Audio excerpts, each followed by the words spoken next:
सत्य के मार्ग पर चलने वाले, सत्याग्रह को अपनाने वाले, अंग्रेज़ों को बिना शस्त्र के भगाने वाले ऐसे हमारे महात्मा गांधी, आज इनकी जयंती है।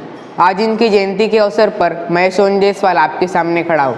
आपने गांधी जी के बारे में बहुत कुछ सुना होगा, उनके बारे में बहुत सारी गलत बातें हैं, उनको आज के ज़माने के लोग गाली भी देते हैं, गोडसे के मार्ग पर भी चलते हैं और उनके बारे में बहुत सारी गलत बातें भी आज के ज़माने में फैलाई गई है। उसमें कि मैं आपको एक गलत बात बताऊंगा जो बहुत ही फैलाई गई है। उसमें की एक गलत बात है कि महात्मा गांधी ने भगत सिंह की फांसी नहीं रुकवाई। ये बिल्कुल भी झूठ है। महात्मा गांधी जी ने भगत सिंह की फांसी रुकवाने के लिए 6 बार पत्र लिखे। उन्होंने कहा पत्र में कि भगत सिंह को फांसी देना यही कोई हल नहीं है। उन्होंने एक अंग्रेज़ अधिकारी को बॉम्ब से उड़ाया था, उनको फांसी देना कोई हल नहीं है। जब अंग्रेज़ अधिकारियों ने पत्र पढ़ा और उन्हें ध्यान में आया कि गांधी जी अहिंसा के मार्ग पर चलने वाले और भगत सिंह हिंसा के मार्ग पर चलने वाले, तब उन्होंने एक इंटरव्यू रखा। इंटरव्यू में उनसे पूछा गया कि भगत सिंह हिंसा के मार्ग पर चलने वाले और आप अहिंसा के मार्ग पर चलने वाले, तो आपने उनको बचाने के प्रयास क्यों किए? तब गांधी जी ने कहा भगत सिंह ये बहुत बहादुर इंसान है, ये देश के लिए आगे जाकर कुछ बड़ा काम भी कर सकते हैं और इनसे प्रेरित होकर और भी भगत सिंह बन सकते हैं। इसका मतलब गांधी जी अपने विरोधक का भी सम्मान करते थे, उनके विचारों का भी आदर करते थे। दूसरी बात यह है कि बाबा साहेब और गांधी जी ये दोनों दुश्मन थे। ये बिल्कुल भी झूठ है कि ये दोनों दुश्मन थे।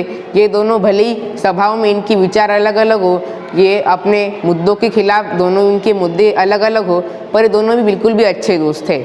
इसका मैं आपको उदाहरण देता हूँ। जब पंडित जवाहरलाल नेहरू तब के भारत देश के प्रधानमंत्री स्वतंत्र होने के बाद भारत देश के मंत्रिमंडल की लिस्ट लेकर आए, उन्होंने बापू को लिस्ट दी। बापू ने लिस्ट देखकर कहा जवाहर, इसमें ये लिस्ट कांग्रेस की है या भारत देश की?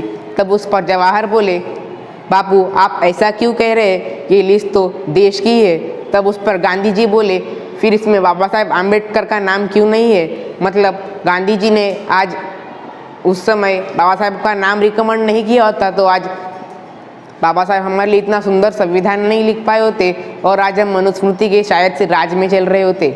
जब बाबा साहेब आम्बेडकर ने गांधी जी को इस देश के दलितों के बारे में उनकी परिस्थिति बताई, तब गांधी जी ने शपथ ली कि आज से वो कोई भी जाति विवाह में नहीं जाएंगे, वो सिर्फ अंतर जातीय विवाह में जाएंगे। गांधी जी को इस देश के जाति भेद खत्म करना था। बाबा साहेब और गांधी जी ने इन दोनों ने मिलकर जाति भेद को ख़त्म करने के लिए बहुत काम किए। मुझे जाति भेद से याद आया है कि आज बहुत से हमारे देश में जो महापुरुष हुए वो एक धर्म के बन गए, एक समूह के बन गए। इसका एक उदाहरण मैं आपको देता हूँ। बाबा साहेब आम्बेडकर ये दलितों के बन गए, शिवाजी महाराज ये मराठा के बन गए, फुले ये माड़ी लोगों के बन गए, पर गांधी जी ये कोई भी धर्म के नहीं बने, ये पूरे एक देश के नेता बन गए। गांधी जी सभी धर्म के लिए काम करते थे। गांधी जी अपने मन में सर्वधर्म समानता की विचार रखते थे और वो सभी लोग तक पहुंचाना चाहते थे। इसलिए हमारे देश में आज दंगे नहीं हो रहे, पर हमारी आज की सरकार दंगे करवाने की कोशिश कर रही है, जाति भेद करवाने की कोशिश कर रही है। इसका हमने एक उदाहरण देखा ही था। अभी गुजरात में डांडियों के त्यौहार में सरकार ने वहाँ पर आधार कार्ड दिखाने का ऑर्डर दिया है। हमारी सरकार ऐसे क्यों खेल रही? क्या कोई दूसरे धर्म का आदमी डांडिया नहीं खेल सकता? आज की हमारी सरकार जाति भेद कर रही है, दंगे करवा रही है। बहुत लोग कहते हैं कि मजबूरी का नाम महात्मा गांधी।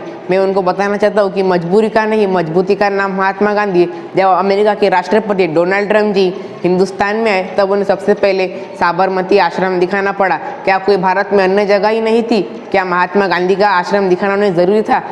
क्योंकि मजबूरी का नहीं, मजबूती का नाम महात्मा गांधी। गांधी जी के ऊपर 90,000 से भी ज़्यादा किताबें लिखी गई है। क्या कोई लेखक मजबूर आदमी पे किताब लिखना चाहेगा? गांधी जी इन पर बहुत सारे देशों में पुतले बनाए। क्या कोई मजबूर आदमी पे पुतले बनाने चाहेंगे? ये सब कुछ हमारे गांधी जी के बारे में फैलाया गया है। ये किसने फैलाई है मैं आपको बाद में बताऊंगा, पर मजबूरी का नाम नहीं, मजबूती का नाम महात्मा गांधी है, आप समझ लीजिए। आज के देश में सरकार किसान और मजदूरों को न्याय नहीं दे रही है। उनका दिन ब दिन जीना खराब हो रहा है, महंगाई आसमान छू रही है। अभी कुछ महीनों पहले की बात है, दिल्ली में 5 मजदूर नाली के जहरीली गैस से मर गए। हमारे मोदी जी वासी गुजरते हैं और बोलते हैं कि नाली की गैस से चाय बनती है। मोदी जी, मुझे ये तो नहीं मालूम कि नाली की गैस से चाय बनती है कि नहीं, पर मुझे ये ज़रूर मालूम है कि नाली की जहरीली गैस से 5 मजदूर मर जाते। क्या आज की हमारी सरकार सच में गांधी जी को विचार को अपने सरकार में, उनके विचार सरकार में अपना रही है? वो भाषण में गांधी जी की विचारों की तारीफ करते हैं, उनके विचारों को अपने ज़िंदगी में अपनाने की बात करते, पर आज वो क्या सच में ये विचार अपना रही है? किसानों के लिए 3 काले कानून बनाए गए, उनमें इनका कानून का विरोध करते हुए आंदोलन में 750 किसानों की मौत हुई। क्या गांधी जी हिंसा के मार्ग पर चलते थे? गांधी जी तो अहिंसा के मार्ग पर चलते थे। तो 750 किसानों की मौत कैसे हुई? आज भी हमारे सत्ता में ऐसे बहुत लोग बैठे जो गोडसे के विचार पर चलते हैं। आज भी हमारे सत्ते में ऐसे बहुत सारे लोग बैठे जो मनुस्मृति कायदा लाने के हमारे देश में सपना देखते हैं। गांधी जी की हत्या का कारण भी यही था। जिन लोगों ने गांधी जी की हत्या की, उनका सपना था कि इस देश में अंग्रेजों के बाद मनुस्मृति का कायदा लाएंगे और सभी लोगों को अपना गुलाम बनाएंगे। पर जब गांधी जी आए, तब गांधी जी ने इन लोगों का सपना मिट्टी में मिला दिया और गांधी जी ने सर्वधर्म समानता की विचार लाया। गांधी जी ने सपना देखा था कि एक चप्पल बनाने वाली की लड़की प्रधानमंत्री बने, और ब्राह्मण लोगों का सपना था कि सब लोग हमारे गुलाम रहेंगे, हम लोग इस पूरे देश के राजा रहेंगे। मैं जाते जाते इतना ही बोलूँगा, अगर हमें गांधी जी को सही मायने में देखना है, हमें सोशल मीडिया से उनके गलत विचार को हटाना होगा, उनका विरोध करना होगा और सही विचार सबके सामने लाने होंगे। सोशल मीडिया द्वारा आज के ज़माने में बहुत सारे गांधी जी के विचार को अपनाया जा रहा है, उनके बारे में गलत बातें भी फैलाई जा रही है। आज की हमारी सरकार राहुल गांधी की टी शर्ट पर देखती है, पर ये नहीं देखती कि किसान और मजदूरों की हालत क्या हो रही। राहुल गांधी 40,000 का टी शर्ट पहनते हैं, हमारी सरकार उस पर देखती है, पर मजदूरों और किसानों की क्या हालत है ये इसको नहीं देखती। इसी के साथ मैं बोलना चाहूँगा कि गांधी जी के विचारों को अपना ज़िंदगी में अपनाइए और गांधी जी के गलत बातों पर उसको विश्वास मत करिए। धन्यवाद।